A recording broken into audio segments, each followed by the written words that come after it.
Assalamualaikum warahmatullahi wabarakatuh. Waalaikumsalam warahmatullahi wabarakatuh. Bismillahirrahmanirrahim. Alhamdulillahirabbil alamin wa bihi nasta'in. Wassalatu wassalamu ala sayyidina Muhammadin wa ala ali baitihi at-thayyibin at-tahirin wa radhiyallahu ta'ala 'anil muhajirin wal ansar wa man tabi'ahum bi ihsanin ila yaumiddin. Amma ba'du. Allahumma 'allimna ma yanfa'una wanfa'na bima 'allamtana warzuqna ilman nafi'a. Amin ya rabbal alamin. Tengku-tengku jamaah pengajian semuanya yang dirahmati Allah Subhanahu wa taala. Semoga semuanya senantiasa dalam limpah kurnia Allah dalam keadaan sehat walafiat.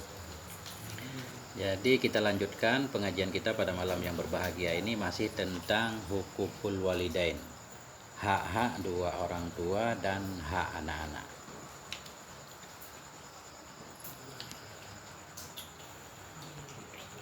Qala al-musannifu wasyarihu rahimahumullah ta'ala wa nafa'ana bi'ulumihima amin ya rabbal alamin. Di pertemuan malam Jumat kemarin kita sudah memulai sedikit tentang hak orang tua, di mana hak orang tua merupakan hak yang paling wajib di antara hak yang wajib. Maksudnya orang paling dekat dengan kita yang harus kita berbuat baik kepadanya yaitu yang pertama dua orang tua. Kemudian berbakti kepada dua orang tua itu tidak pernah berakhir. Itu suatu kewajiban yang diwajibkan oleh Allah dan berlaku selamanya, bahkan sampai hari kiamat, baik orang tua kita masih hidup ataupun orang tua kita sudah tidak ada. Walaupun cara berbaktinya tentu berbeda ketika beliau masih hidup dan ketika beliau sudah tidak ada. Dan kemudian salah satu kebaikan yang langsung balasannya yaitu berbakti kepada dua orang tua. Itu balasannya langsung nyata di dunia. Begitu juga hukumannya. Kedurhakaan terhadap dua orang tua balasannya juga langsung nyata. Kita lanjutkan. Bismillahirrahmanirrahim. Wa qala sallallahu alaihi wasallam ma ala ahadin idza arada ay yatasaddaqa bi sadaqatin ay yaj'alaha liwalidayhi idza kana muslimaini fayakunu liwalidayhi ajruha wa yakunu lahu mislu ujurihima min ghairi ayyun qasa min ujurihima syai'. Jadi kata Nabi, ma'ala ahadin, tidak apa-apa terhadap seseorang ketika orang itu pengen bersedekah. Ketika seseorang pengen bersedekah dengan satu sedekah, mestinya tidak masalah ketika dia meniatkan pahalanya untuk dua orang tuanya. Apabila kedua orang tuanya muslim tentunya. Maka ketika dia bersedekah untuk dua orang tuanya ada pahalanya dan untuk dia juga ada pahalanya, dan sekaligus diberi pahala kepada orang tuanya tanpa mengurangi pahalanya. Begitu kata Nabi. Artinya setiap kita mau bersedekah, nggak ada salahnya kita niat untuk ibu bapak kita, untuk kakek nenek kita sampai seterusnya. Jadi Allah bisa saja memberikan pahala kepada semuanya tanpa mengurangi pahala orang yang bersedekah. Nah, itu kata Nabi. Kan luar biasa kan? Nah, jadi nggak harus di apa namanya? Ini untuk saya. Iya. Iya. Global ya semua. Nah, begitu. Kayak gambar sekarang kan, satu gambar bisa dikirim ke seluruh dunia. Yeah. Satu video bisa dikirim ke seluruh dunia tanpa mengurangi kualitas video pertama. Itu umpamanya. Begitu juga Allah bisa saja memberikan pahala kepada semuanya. Ya. Kemudian waqala Malik bin Rabi'ah. Ini Malik bin Rabi'ah berkata, bainama nahnu 'inda Rasulillah sallallahu alaihi wasallam idz ja'ahu rajulun min Bani Salamah faqala ya Rasulullah. Jadi ketika ini kata Malik bin Rabi'ah, ketika beliau berada di hadapan Rasulullah, tiba-tiba datang kepada Rasul seorang laki-laki dari Bani Salamah. Bani Salamah nama kabilah. Kemudian laki-laki itu berkata, ya Rasulullah, wahai Rasulullah, hal baqiya alayya min birri abawayya syai'un abarrahuma bihi ba'da wafatihima. Apakah masih tersisa sesuatu yang harus saya lakukan berupa kebaikan kepada dua orang tua saya sementara dua orang tua saya sudah tidak ada? Nah, ini ceritanya berarti berbakti kepada dua orang tua ketika orang tua sudah enggak ada. Naam, ya kata Rasul. Yang pertama as-salatu alaihima. Jadi lafadznya salat kepada keduanya dua orang tua. Jadi arti salat di sini doa. Jadi karena salah satu arti sholat itu doa. Innallaha wa malaikatuhu yusallu, Allah berselawat kepada Nabi. Kalau Allah berselawat artinya Allah memberikan rahmat. Kalau kita yang berselawat, kita mendoakan rahmat. Jadi salah satu arti sholat itu ya doa. Ketika orang tua kita nggak ada, kita berdoa. Berdoa kita minta rahmat Allah supaya Allah curahkan kepada dua orang tua kita. Kemudian Nabi melanjutkan wal istighfaru lahuma. Mohon ampun untuk kedua orang tua. Tentunya orang tua kita banyak kesalahan sebagai manusia.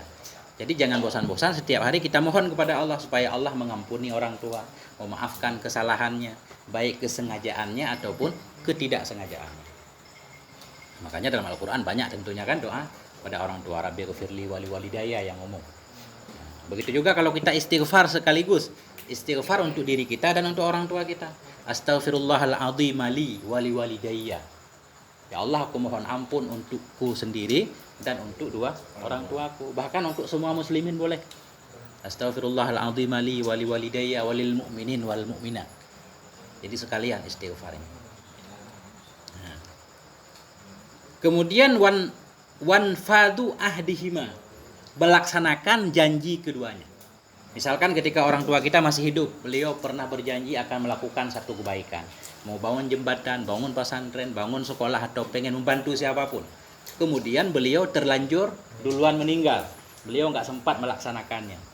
Termasuk dalam kategori kita berbakti kepada orang tua, melaksanakan segala janji-janji orang tua kita. Kemudian wa ikramu sadiqihima, yaitu dengan memuliakan teman kedua orang tua kita. Orang tua kita punya teman semasa hidupnya. Kita silaturahmi, kita sambung. Nah, kalau bisa kita bantu, kita bantu. Itu kata Nabi antara lain cara berbakti kepada dua orang tua ketika orang tua sudah nggak ada. Satu lagi wasilaturrahimil lati la tusalu illa bihima. Kemudian menyambung tali silaturahmi keduanya. Adik-adik bapak, abang-abang bapak, kayak cerita tadi kan, semuanya yang berkaitan dengan bapak kita. Begitu.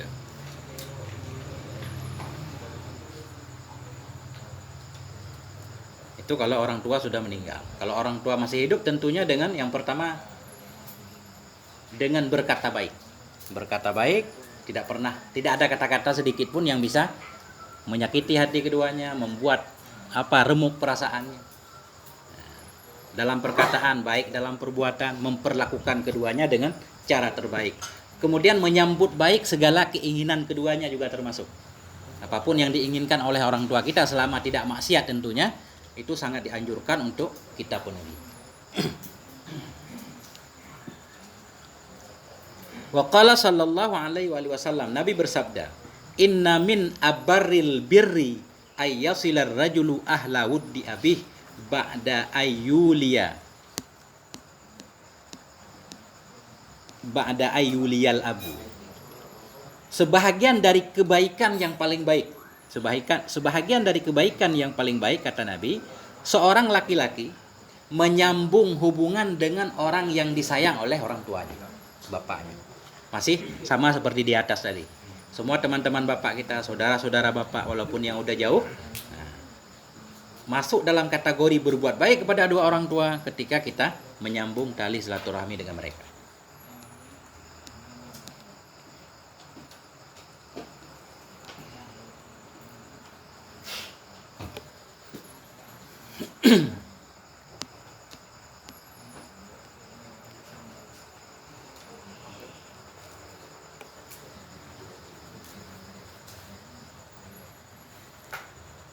Kemudian Nabi berkata, ini banyak hadis ini yang mendukung tentang pentingnya berbakti. Wa qala Nabi sallallahu alaihi wasallam, birrul walidah 'alal waladi dha'fani. Berbuat baik kepada ibu, berbuat baik kepada ibu itu harus 2 kali lipat. Ini kalau hadis sebelumnya kemarin 3 kali lipat, ya. Ini hadis ini 2 kali lipat. Jadi birrul walidah itu ibu, berbuat baik kepada ibu. Seorang anak berbuat baik kepada ibu mestinya 2 kali lipat dari berbuat baik kepada ayah.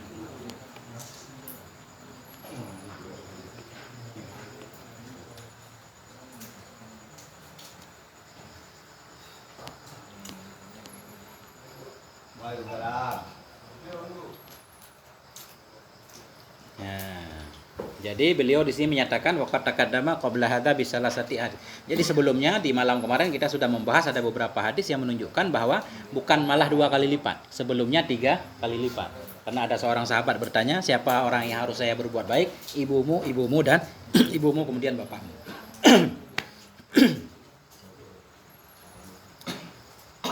Kemudian waqala Nabi sallallahu alaihi wasallam, Nabi bersabda al walidah asra'u ijabah. Kata Nabi, seorang ibu itu lebih cepat Lebih cepat menyambut anaknya. Misalkan ada panggilan atau ada apapun, itu seorang ibu biasanya lebih cepat responnya terhadap anak. Kemudian ada yang bertanya kepada Rasul, "Qila ya Rasulullah, walima dzalik?" Kenapa? Nabi berkata, "Hiya arhamu minal abi." Ibu itu lebih penyayang dari bapak. Ini tahu benar apa enggak kah? Enggak, pengalaman masing-masing. Jadi begitu. Di sini tertulis begitu. Ini juga enggak dijelaskan status hadisnya bagaimana, tapi yang pasti hiya arhamu minal abi. Ibu itu lebih penyayang dari bapak. Kayaknya meyakinkan Meyakinkan. Wa da'watur rahim la tasqut, dan doa yang penyayang itu biasanya enggak akan berguguran, enggak akan tertolak. Makanya doa ibu itu cepat terkabul. Makanya kayak cerita tadi, kenapa durhaka kepada 2 orang tua balasannya cepat. Karena begitu orang tua kita atau ibu kita khususnya sakit hatinya, kadang keluar kan. Itu belum diucapkan, masih niat dalam hati. Semacam kekesalan terhadap anak. Bisa saja langsung dikabulkan oleh Allah. Maka sangat mengerikan sekali.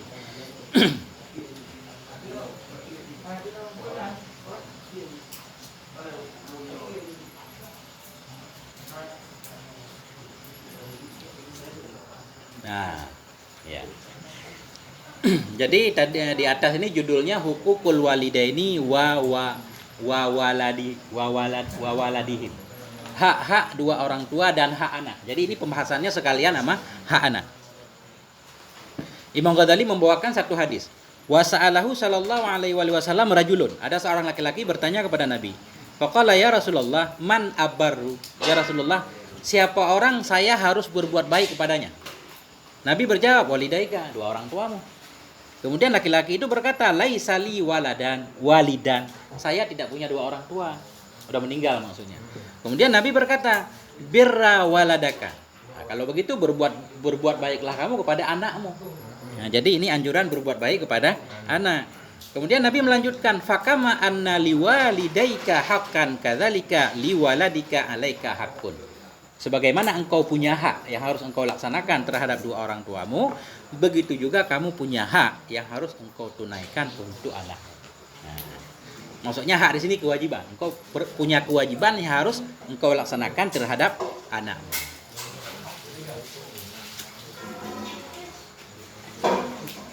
Karena bahasa kita kalau hak itu kita mendapatkannya kan. Jadi maksud hak di sini hakun alih, hak yang memberatkan kita yang harus kita laksanakan. Terjemahan bebasnya kewajiban.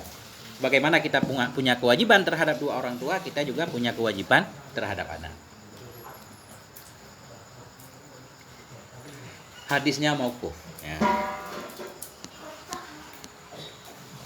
Kemudian Nabi bersabda, rahimallahu walidana ana waladahu ala birrih. Semoga Allah merahmati seorang ayah yang membantu anaknya untuk bisa berbakti kepadanya. Ini sebahagian hadis yang seperti ini sudah malam kemarin.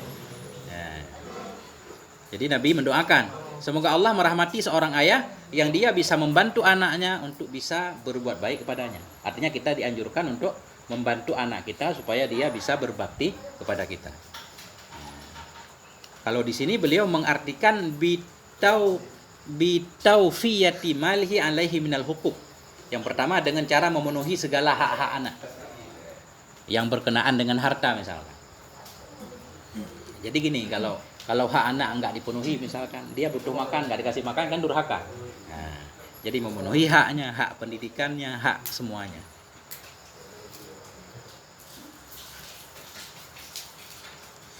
Artinya begini, lam yahmilhu alal uquqi li su'i amalih.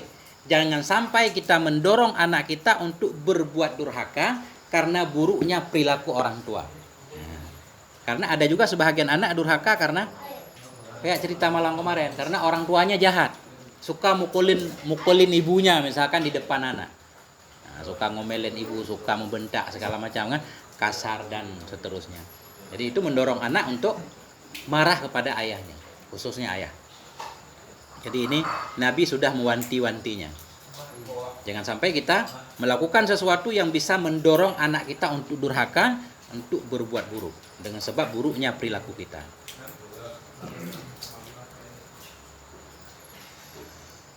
Di sini li'annal walid idza kana adiyan jafiyan jaral walad ilal qati'ah wal uquq.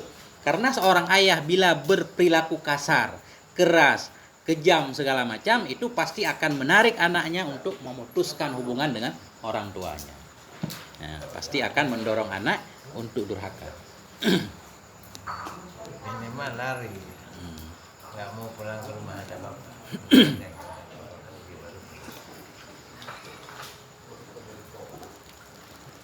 Ini sudah tentang hak-hak anak. Kemudian Nabi bersabda, sawu baina auladikum fil atiyah. Hendaklah kalian menyamakan antara anak-anak kalian dalam pemberian. Artinya kita punya anak banyak, apa laki-laki semua, apa laki-laki perempuan. Dalam memberi hendaklah tidak membeda-bedakan. Begitu.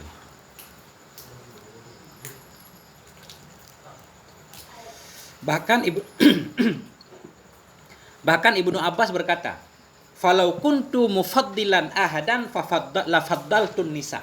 Andaikan saya dalam memberi bisa boleh untuk melebih-lebihkan atau pengen saya lebih-lebihkan, maka saya akan melebihkan anak perempuan. Jadi menurut Ibnu Abbas beliau lebih cenderung kepada banyak memberi kepada anak perempuan. Nah, begitu kata Ibnu Abbas. Bismillahirrahmanirrahim. Jadi yang intinya tidak membeda-bedakan, tentunya pemberian sesuai dengan kebutuhan juga kan. Nah, artinya anak kecil tentu enggak sama dengan anak yang besar. Bedalah yang TK sama yang kuliah kan beda. Nah, artinya tidak niat dengan sengaja untuk membedakan, tapi sesuai dengan kebutuhan.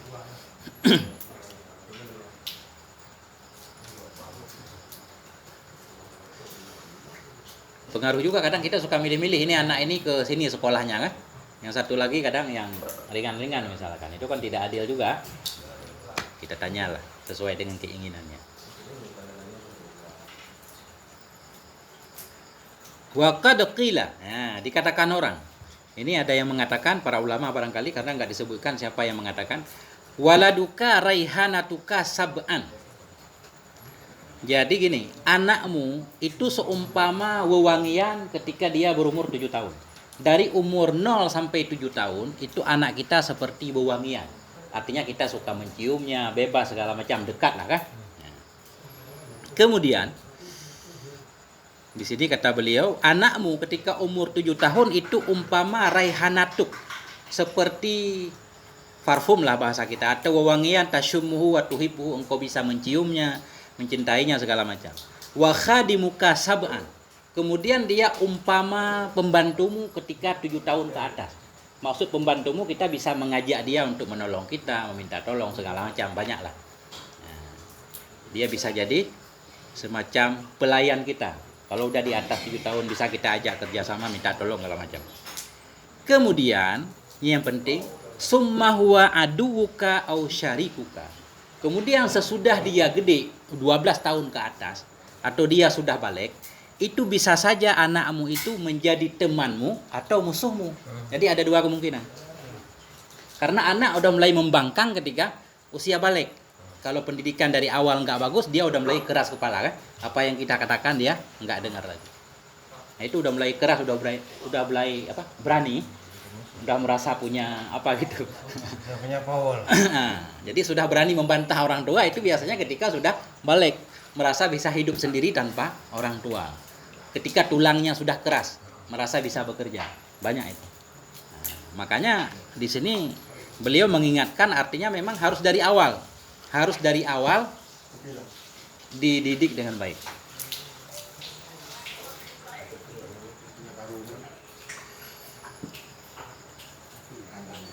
Kalau dalam dalam kitab Akhlak Lil Banin ada cerita seperti ini. Jadi seorang ayah itu ngajak anaknya jalan-jalan ke kebun, ke taman. Sampai ke taman, seorang anak melihat ada satu pohon, pohon mawar gitu. Udah gede batangnya, udah keras tapi bengkok. Ya kan? Kemudian anaknya bilang, ini bunga indah banget. Andaikan pohonnya lurus, enggak bengkok. Bagaimana kalau kita luruskan, ayah? Nah, kan? Kata ayahnya ketawa, nggak bisa diluruskan karena udah gede, udah keras. Jadi bisa diluruskan, bisa dibentuk kayak bonsai gitu ketika pohonnya masih kecil. Begitu juga dengan anak-anak akhlak. Jadi bisa dibentuk dari kecil. Kalau udah gede udah keras. Bahkan tenaga dia udah lebih besar dari tenaga kita kan susah. Begitu ceritanya.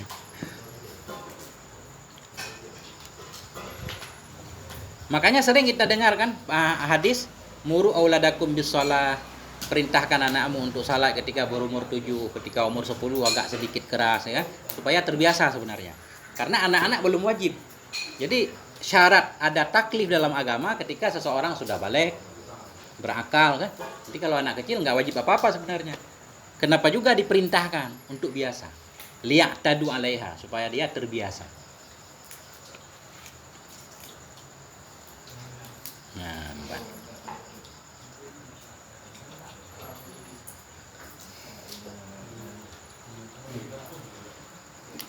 jadi banyak banget masalah anak memusuhi orang tuanya, banyak.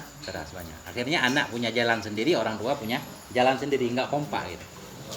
Ayah nggak berani minta tolong ke anak lagi, udah keras. Itu Jawa Timur, Jawa Barat, itu pilih.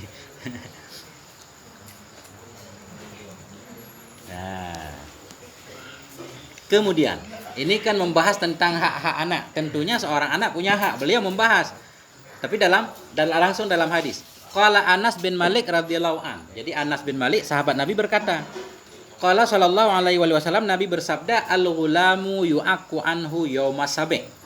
Jadi seorang anak itu diakikahkan untuknya pada hari ke-7. Nah, ini hak anak berarti. Salah satu hak anak berarti harus diakikah.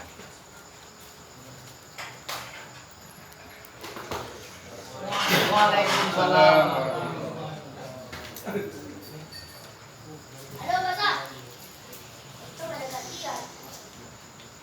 Ini Abi.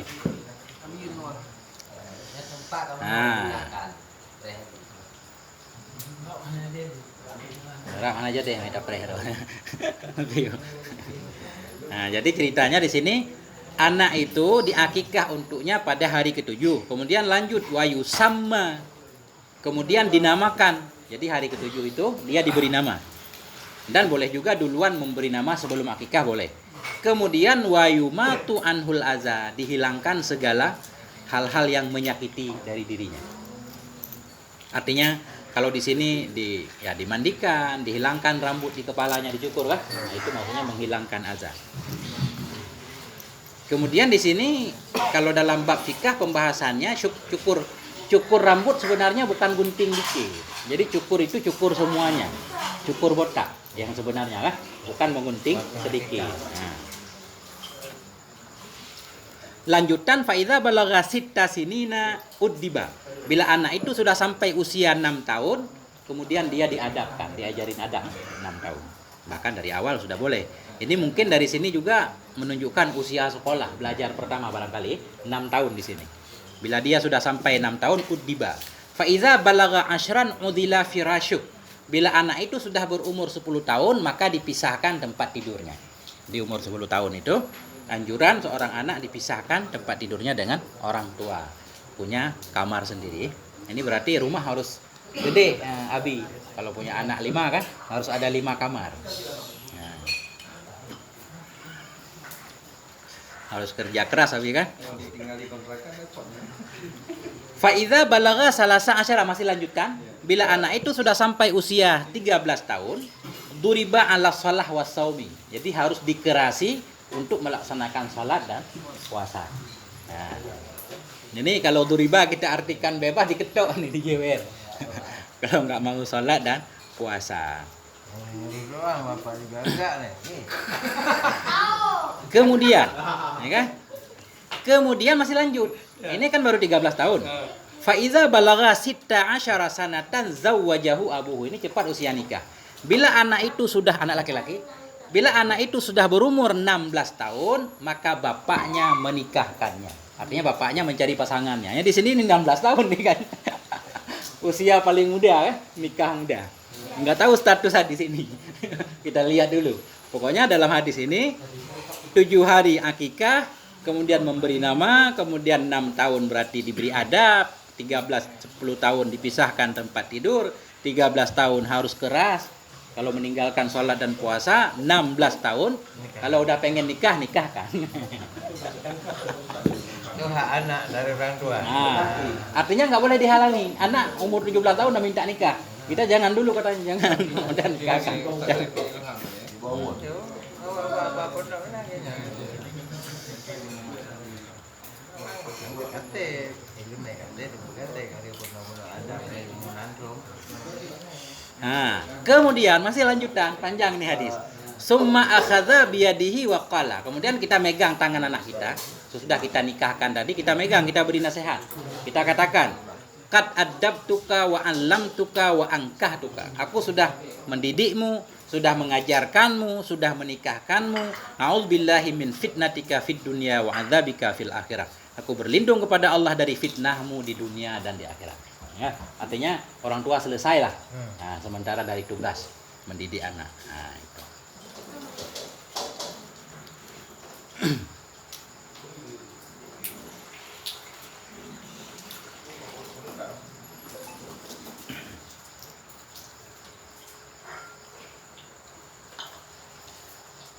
Jadi ini salah satu riwayat.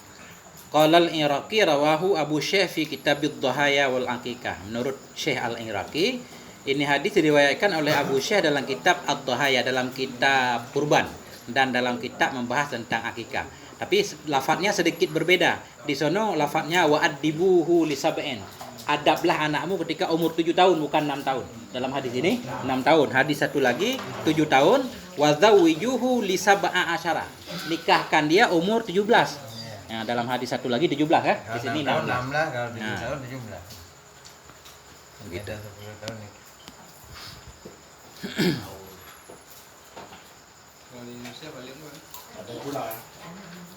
Berarti dalam hadis ini tidak mengajar apa untuk ilmu sampai matang baru kawin kah? Enggak, kan dari umur 7 tahun udah diajarin. 7 tahun sampai 17 tahun, 10 tahun kalau di pesantren mah udah jadi kiai. Ya kan? Dari 7 tahun kita udah mulai ngajarin. 17 tahun nikah kan 10 tahun. 10 tahun. Tugas orang tua tu ngajarin. Kalau 10 tahun udah tamat apa? SD 6, SMP 9, baru SMA kelas 1. Indonesia nggak boleh ini. Ya, nggak apa-apa, boleh kita ikut undang-undang boleh. Madinah, kamu kan ambil nikah, apa? Itu tuh juga pengaruh dengan adat biasanya kan, lingkungan setempat. Itu hadis.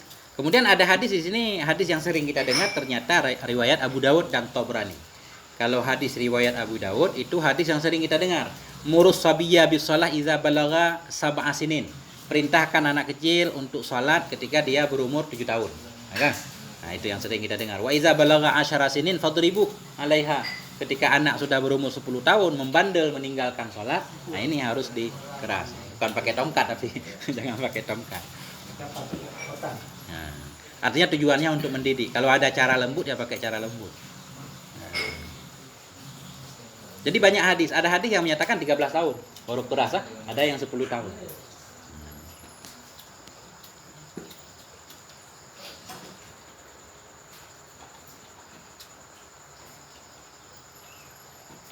Ya.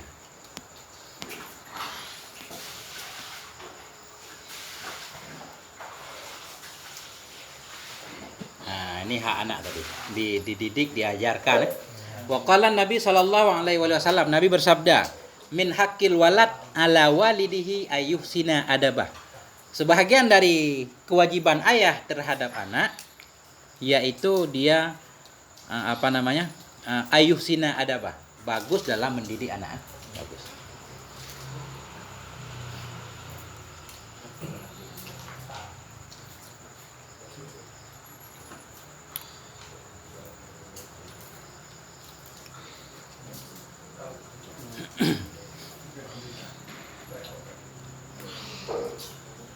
Ya memang ada harus dimulai dari kecil. Kayak cerita tadi, kalau udah gede agak susah. Jadi diurusin lagi.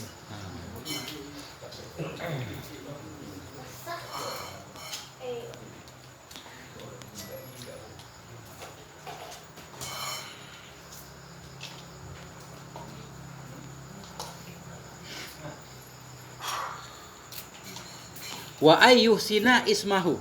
Nah, kemudian sebahagian kewajiban ayah terhadap anak yaitu memberi nama anak dengan nama yang bagus.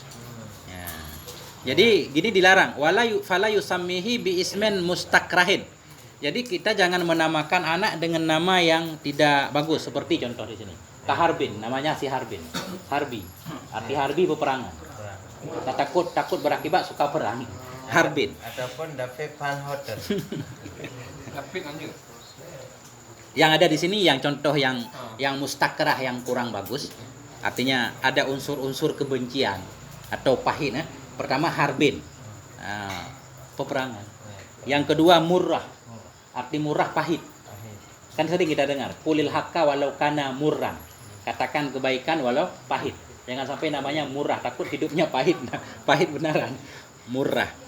Kemudian hazan atau hazin, orang yang selalu gundah. Jadi khawatir nanti. Nah, itu. Kemudian juga wala bima yatatayyaru binafsih. Jangan pula memberi nama yang menimbulkan kebanggaan yang luar biasa. Seolah-olah sangat hebat sekali. Contoh di sini Nafi, orang yang banyak memberi manfaat. Ini juga nggak tahu di sini kan.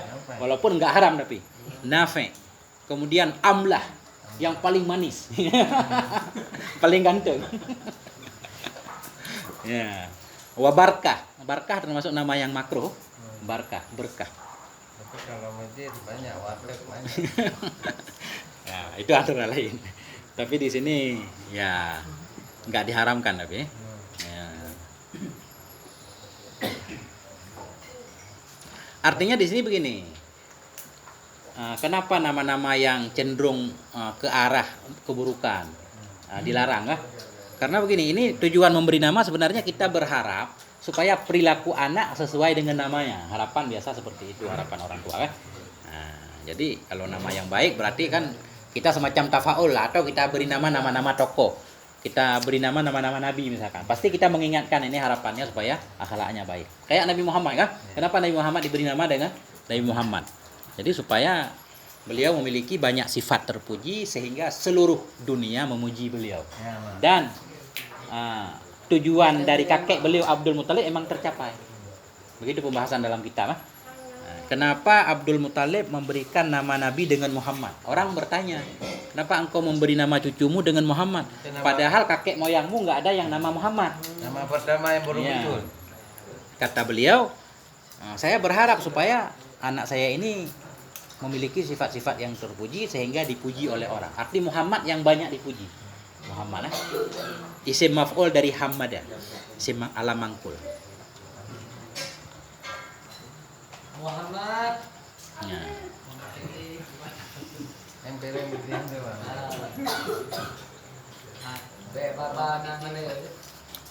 Ada yang mengatakan di sini coba perhatikan nama seseorang katanya. Biasanya ya kalau kita pikir secara mendalam enggak jauh-jauh dari akhlaknya, biasanya seperti itu katanya. Tapi walaupun tidak melulu seperti itu. Muslim biasa apa ini? Enggak, kayak bawang negara. Ada kabar nih.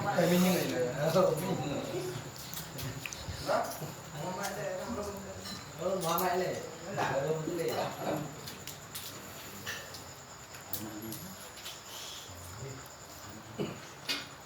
Ya.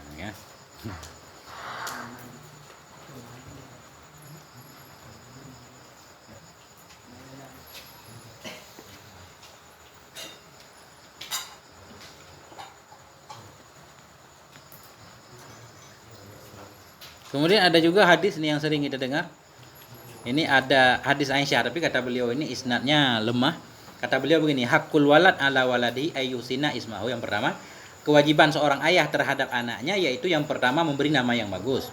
Kemudian wa yuhsina maudhi'ahu, memberi tempat yang bagus. Menjadi tempat yang bagus, yang nyaman maksudnya kan. Ya, jadi kalau bisa rumah mewah juga nggak apa-apa kan. Yang penting wayuhsina maudi'ahu, memberikan tempat yang bagus, yang nyaman. Wayuhsina adabahu, mendidiknya dengan baik. Tapi berkata beliau bahwa dhaifun, kalau ditinjau dari sanad ini hadis lemah. Kemudian ada satu lagi dari Abi Hurairah. Hakul walad ala walidihi ayu alimuhul kitabah. Kewajiban seorang ayah terhadap anak pertama mengajarkan kitabah, mengajarkan menulis kalau di sini. Mengajarkan menulis kepada anak.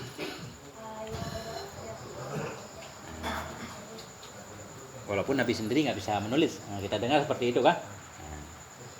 Jadi kita nggak melihat status hadis ini dulu. Isinya ayu alimahul kitabah. Yang pertama kita ajarkan tulis baca kepada anak.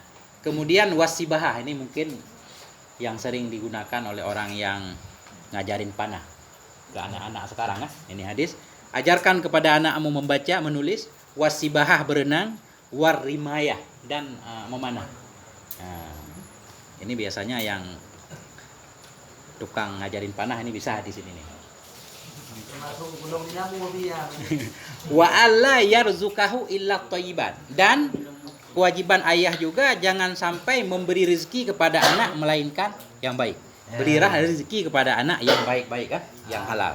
Nah, itu poinnya kan. Nah.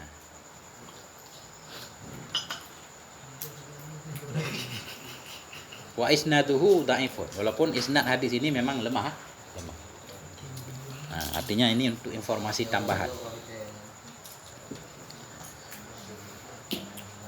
Ya. Jadi dalam hadis tadi kan kitabah. Kalau kitabah menulis, ternyata itu dijelaskan oleh hadis yang lain. Nah, bunyinya seperti ini, warahu bunusina bilafzi ayyu allimahu kitaballah, yang benar. Hendaklah dia mengajarkan kepadanya kitabullah. Jadi bukan kitabah tadi. Memang hadis pertama lafadznya kitabah, tapi dijelaskan oleh hadis lain maksudnya kitabullah, bukan menulis. Ya, mengajarkan Al-Qur'an. Ya. Begitu.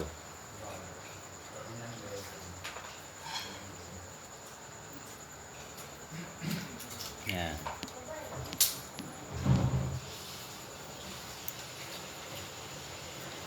Kita lanjutkan. Nah, sampai jam 10 malam ini.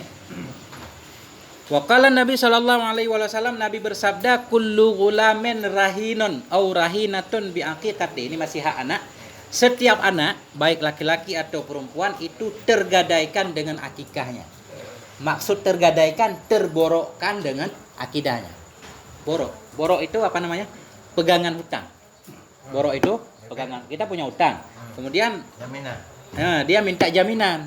Jadi jaminan yang sudah kita jadikan sebagai jaminan hutang, kita nggak boleh mengganggu gugat, nggak boleh kita tarik kembali hingga hutang kita lunasin, kan gitu. Begitu juga di sini. Jadi anak itu tergadaikan dengan akikahnya. Apa maksudnya? Artinya kata beliau di sini, ketika anak kita meninggal masih kecil usia balik, mestinya dia bisa memberi syafaat kepada orang tuanya. Tapi kalau belum diakikah, dia terikat. Nah, nggak bisa memberi syafaat kepada orang tuanya. Itu satu pendapat pertama. Nah, begitu. Tapi arti seperti itu dibantah oleh Ibnu Jauzi. Ada yang membantah?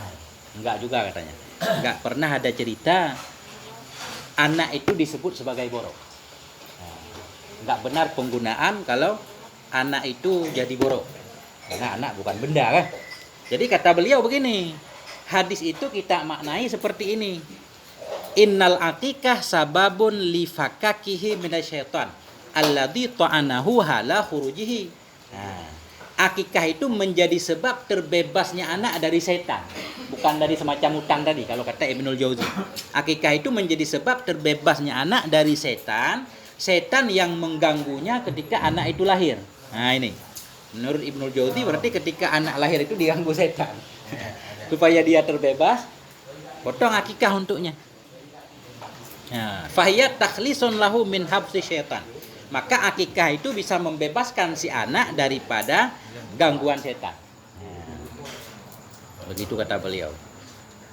Jadi menyambut iman dari setan. Batan.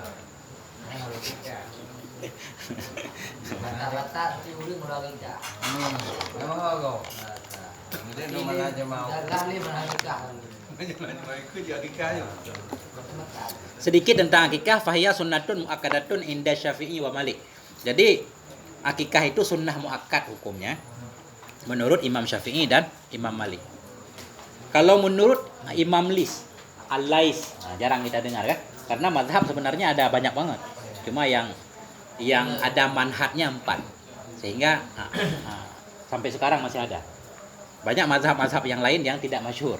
Salah satunya yaitu Imam Lais. Beliau menyatakan wajib. Akikah itu wajib. Kemudian waqala Abu Hanifah. Menurut Abu Hanifah, hiya alal ikhtiyar. Jadi akikah itu bebas, suka-suka. Kalau mau silakan, enggak juga enggak apa-apa. Jadi beda. Kemudian sedikit lagi wahiyya syatani lidzakari wa syatun lil unsa inda Syafi'i. Menurut Imam Syafi'i akikah itu untuk anak laki-laki 2 kambing, anak perempuan 1 kambing. Nah, tapi ya, menurut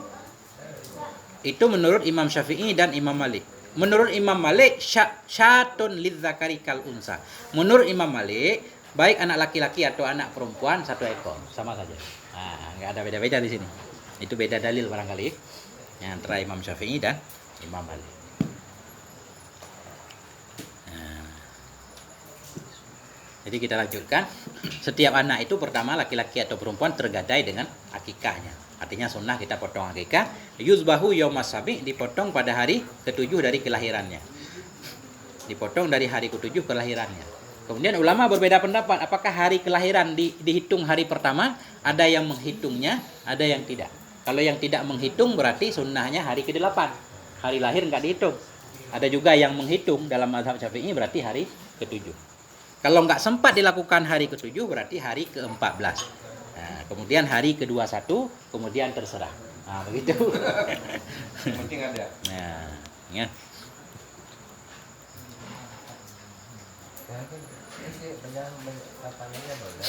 Bismillah. Sebelum balik ya. Bismillah.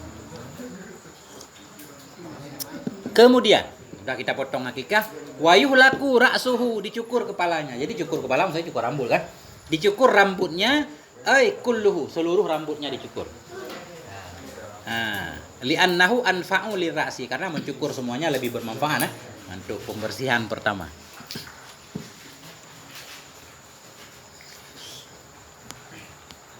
Nah, begitu.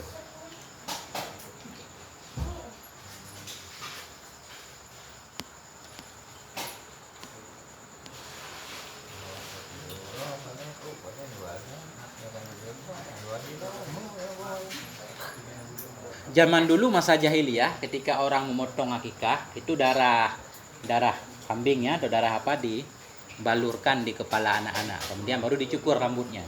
Jadi sesudah Islam itu nggak berlaku lagi. Nah, walaupun ada 1-2 ulama yang masih membolehkan, ya. Nah, tapi kebanyakan ulama secara umum itu nggak boleh. Justru ada yang memakruhkannya walaupun tidak mengharamkannya. Karena itu kan najis itu kan, menajiskan kepala anak bukan karena darurat, nggak ada pentingnya. Nah, jadi diganti dengan mencukur rambut kemudian ditimbang disedekahkan, bukan dibaluti dengan darah tadi.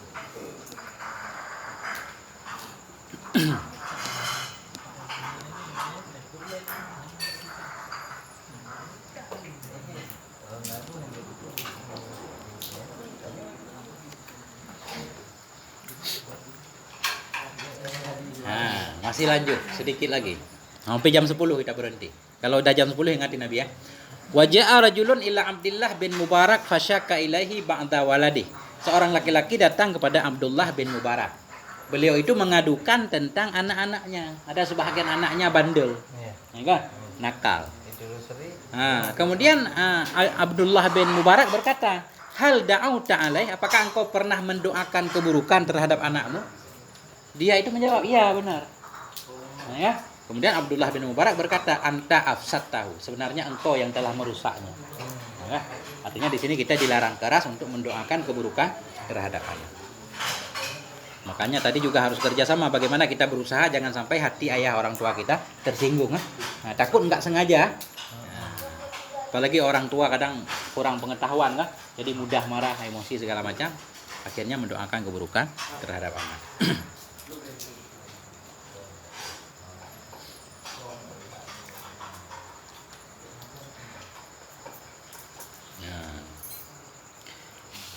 Wa yustahabur rifqu bil walad. Nah, disunnahkan ya lembut dengan anak lah. Itu udah maklum semuanya kan, harus lembut. Karena ada orang-orang Arab dulu keras banget, nggak pernah malah memeluk anaknya sekalipun, ada yang seperti itu. Nggak tahu kalau sekarang. Jadi begini, Ra'al Aqra bin Habis an-Nabi sallallahu alaihi wasallam wa huwa yaqbalu waladahul Hasan. Jadi Aqra ini sahabat Nabi. Beliau melihat Nabi selalu mencium cucu beliau Hasan Hussein. Kemudian Aqra ini berkata, innali asyaratun minal walad. Saya punya 10 anak, tidak pernah sekalipun saya saya menciumnya. Ya kan? Apa kata Nabi? Innama lam yarham la yurham. Orang yang tidak menyayangi tidak akan disayangi. Ya. Ini Anda tidak pernah menyayangi, tidak akan disayangi. Gitu.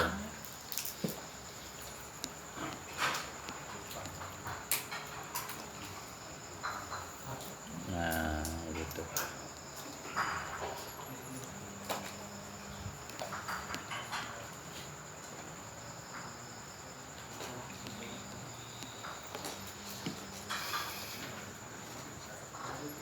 Jadi panjang cerita. Nabi sering itu ketika Nabi sholat misalkan cucu beliau datang naik kan, kayak kita sekarang dijadiin kendaraan kan, kuda-kuda oleh anak-anak. Nabi membiarkan. Nah, sampai cucu beliau puas.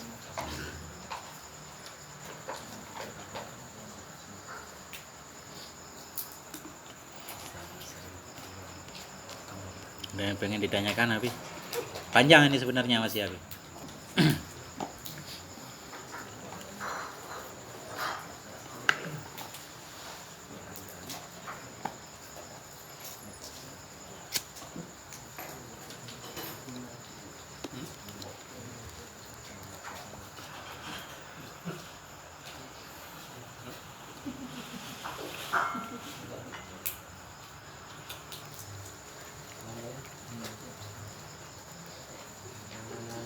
Bangsat itu kalau berlaku akikah itu apa sampai balik apa sampai tua?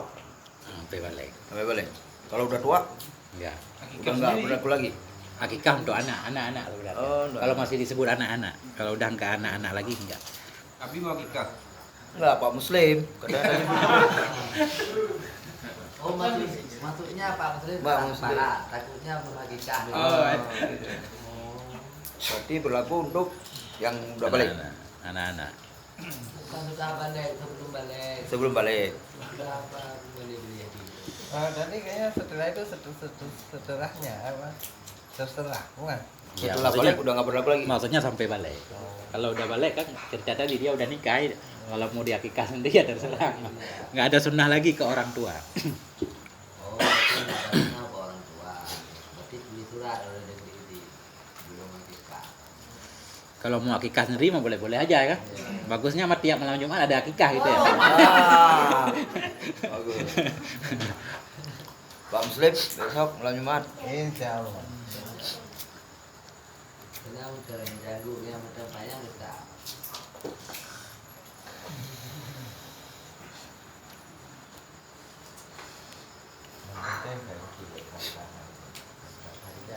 Jadi taat apa? Taat kepada orang tua itu wajib. Nah, selama selama nggak maksiat. Bahkan kalau orang tua memerintahkan kita untuk meninggalkan sunnah aja kita harus taat. Untuk meninggalkan sunnah misalkan. Tapi nggak selama-lamanya. Kadang-kadang kan itu wajib taat. Kita mau ke masjid nih jamaah.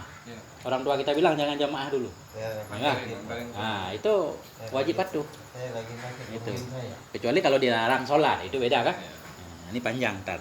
Tentang banyak hal yang kita memang harus patuh pada orang tua. Bahkan sampai ketika orang tua kita memerintahkan kita untuk mentalak istri misalkan. Nah, itu wajib juga kan dilaksanakan. Iya, biasanya drama tua ini. Ini singkat saja, maksudnya saya nggak baca lagi sampai ini. Ketika kita mau musafir, orang tua kita melarang. Safir sunnah. kita mau jalan-jalan atau mau kemana segala macam, kalau orang tua melarang itu wajib patuh. Nggak boleh kita pergi tanpa izin orang tua. Bahkan mau pergi haji sekalipun. Karena kewajiban haji itu bukan segera. Kewajiban haji itu kan dia luas, waktunya luas. Nah, kalau orang tua bilang jangan sekarang, wajib taat. Nah, itu orang tua luar biasa haknya.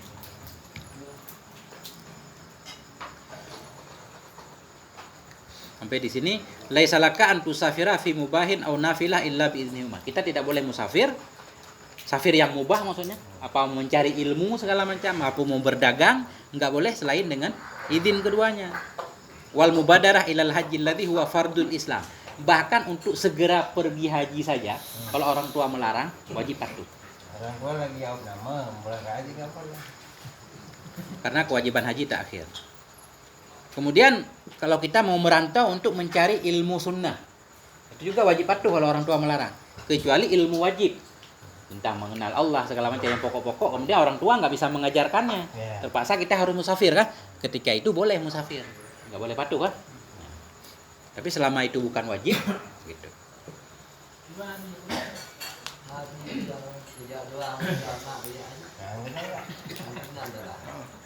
Apa?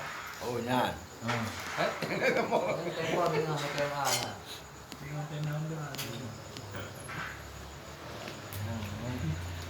Ada di belah road tu. Emang ini kita dulu ke merantau juga kadang orang tua nggak berizin, kita bandel, Ya. kacau. Maksudnya orang tua dengan berat hati lah, ya kan?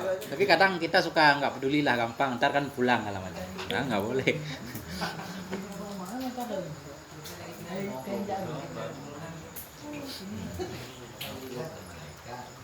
Tapi masa itu orang tua udah rela aja. Mbak-mbaknya. Menyelamatkan diri ya. Nah, emang yang balain. Yang balain. Jadi nabi kayak mana menteri? Nyanyi itu. Yang benar.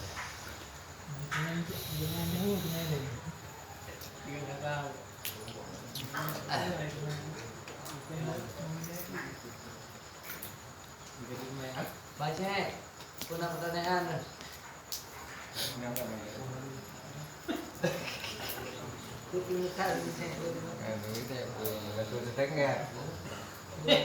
Kalau bikin agam apa hari ini? Nah, Kabalik itu. Anak agam apa kabalik? harap balik. Dia kalau lewat balik, anak lah. Anak kali. Anak kali tua. Tiga geroi.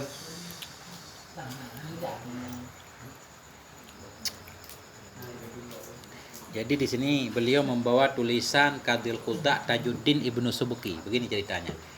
Mas'alatul ladzi arahu fi birril walidaini wa tahrimi uquqihima.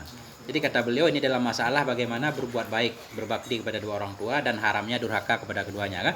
Beliau menyatakan tajibu ta'atuhuma fi kulli ma laisa bi maksiatin. Wajib patuh kepada dua orang tua selama bukan pada maksiat. Nah, ini sama juga kedua orang tua dan pemimpin. Jadi kepada dua orang tua harus taat, kepada pemimpin juga harus taat. Tentunya selama perintahnya tidak maksiat. Nah, karena kata Nabi begini, isma wa ati' malam tu'mar bi maksiatin. Hadis Nabi ya. Taat dan patuhlah kamu selama tidak diperintahkan dengan maksiat. Nah, jadi itu antara pemimpin dan dua orang tua sama. Dan kemudian lebih orang tua, ada lebihnya lagi. Wa yazidul walidani alal imam bi syai'in akhara. Dan hak orang tua lebih tadi daripada pemimpin dengan beberapa hal yang lain.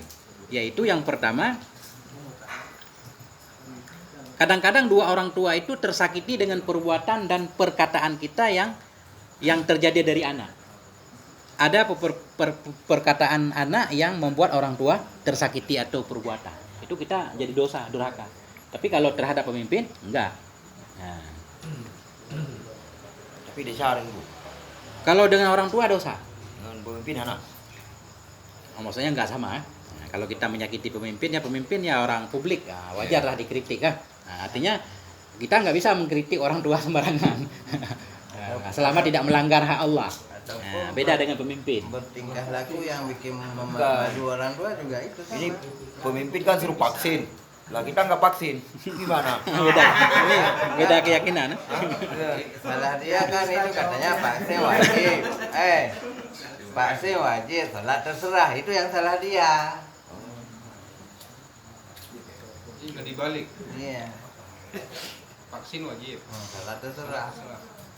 Sampai ada razia vaksin, nggak ada razia sholat.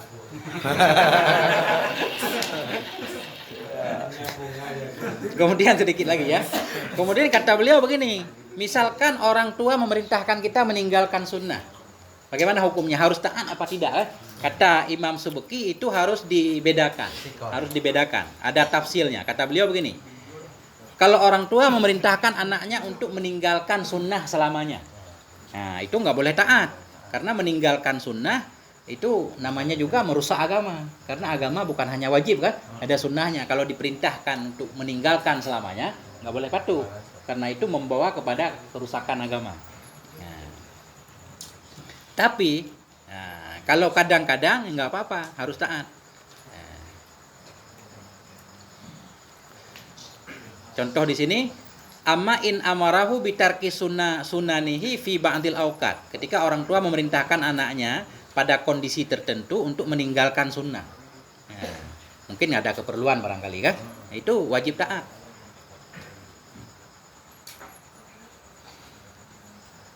Nah, itu wajib taat kalau yang diperintahkan untuk ditinggalkan sunnah yang bukan ratibah, bukan sunnah rawatib. Sunnah rawatib, sunnah yang mengiringi sholat fardu. 2 rakaat sebelum duhur, 2 rakaat sesudah duhur. Nah, kalau diperintahkan ini kamu jangan sholat duha dulu, ke sawah dulu, kan gitu. Nah, itu wajib taat, ke sawah dulu, jangan sholat duha dulu. Karena bukan rawatib.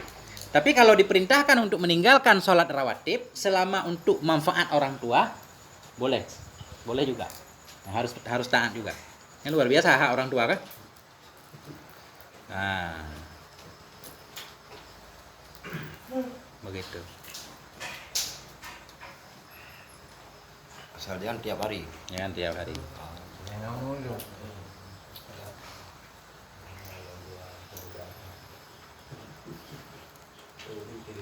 Ini panjang lebar. Jadi kenapa hak orang tua itu? Karena dalam Al-Quran itu Allah menempatkan hak orang tua sesudah hak Allah. Faqadha rabbuka alla ta'budu illa iyyahu wa bil walidaini ihsana kan? Langsung sudah menyembah Allah, langsung hak orang tua. Tentunya orang tua juga paham kan? Nggak melarang sembarangan. Ustaz, ada yang nanya orang tua sama mertua sama nggak?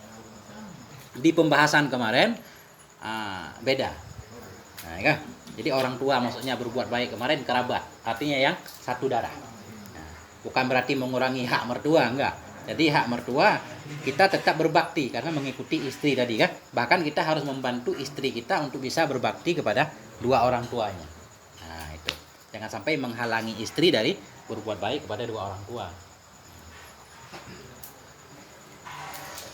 Jadi itu sebenarnya udah minggu kemarin. Karena ada muhrim. Apa kemarin? Nah, lupa. Ada muhrim yang karobah. Ada muhrim yang karobah seperti adik kita, kakak kita segala macam. Ada muhrim yang bukan karobah seperti dengan sebab pernikahan tadi, dengan sebab sesusuan, ridha lah, seperti mertua dan seterusnya. Nah, kemudian ada kerabat yang bukan muhrim. Ada kerabat yang bukan muhrim seperti anak paman, sepupu kan? Itu kerabat dianjurkan untuk kita silaturahmi walaupun boleh nikah. Nah, jadi kemarin ada 3 golongan. Nah, itu satu pendapat. Kemarin juga ada ulama yang menyatakan sebenarnya sama saja. Yang namanya kerabat ya kita harus benar-benar menjaga. Nah, karena orang kuat ya dengan kerabatnya kan, dengan banyak saudara. Yang kemarin itu yang memutuskan silaturahim nggak dapat pintu surga. Nah, Nggak bisa cium bau surga. Bau aja nggak mau cium. Apalagi pintu. jadi kesimpulannya kita wajib patuh kepada dua orang tua, wajib melaksanakan perintahnya, wajib mendengarkan larangannya selama tidak maksiat kepada Allah Subhanahu wa taala. Karena dalam masalah perang sekalipun itu hak orang tua lebih didahulukan daripada berperang. Banyak banget hadis yang membahas tentang hal tersebut.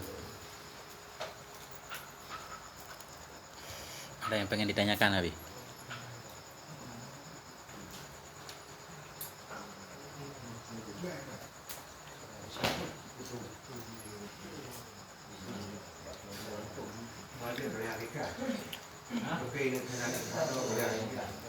Kalau mau malam ni mau ke Amerika.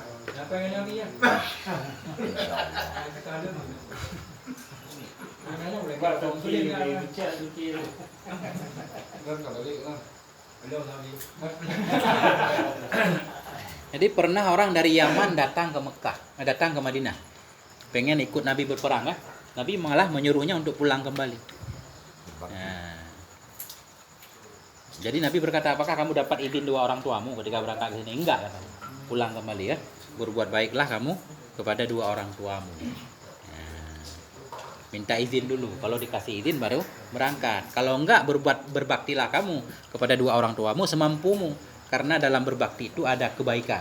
Bahkan hal terbaik yang engkau bertemu dengan Allah nanti sesudah tauhid ya berbakti kepada dua orang tua. Ada juga orang yang datang kepada Nabi pengen ikut berperang. Nabi bertanya, apakah kamu punya ibu? Iya katanya.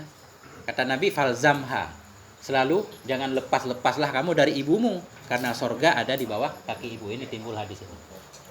Karena sorga ada di bawah kaki ibu. Ada yang lafaz yang lain di bawah telapak kaki ibu. Ada juga orang yang datang kepada Nabi mau berhijrah. Mau ikut hijrah. Kemudian laki-laki itu berkata, saya tidak datang, tidak sampai ke sini ya Rasulullah, melainkan sesudah saya membuat ibu saya menangis. Artinya enggak dapat izin, saya paksa hingga ibu saya menangis. Walidayya, hingga orang tua saya menangis. Kata Nabi, sebagaimana engkau telah membuat mereka berdua menangis, pulang dulu. Buatlah orang tuamu tertawa.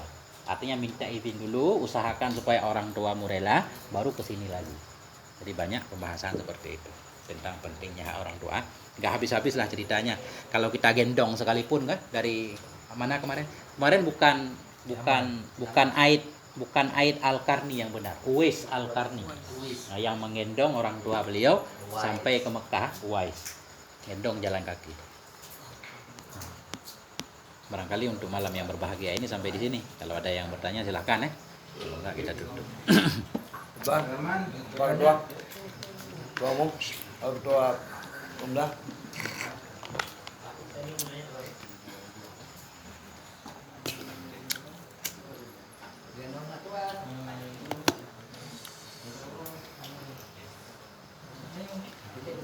Jadi kita tutup dulu sampai di sini. Subhanakallahumma bihamdik asyhadu an la ilaha illa anta astaghfiruka wa atubu ilaik.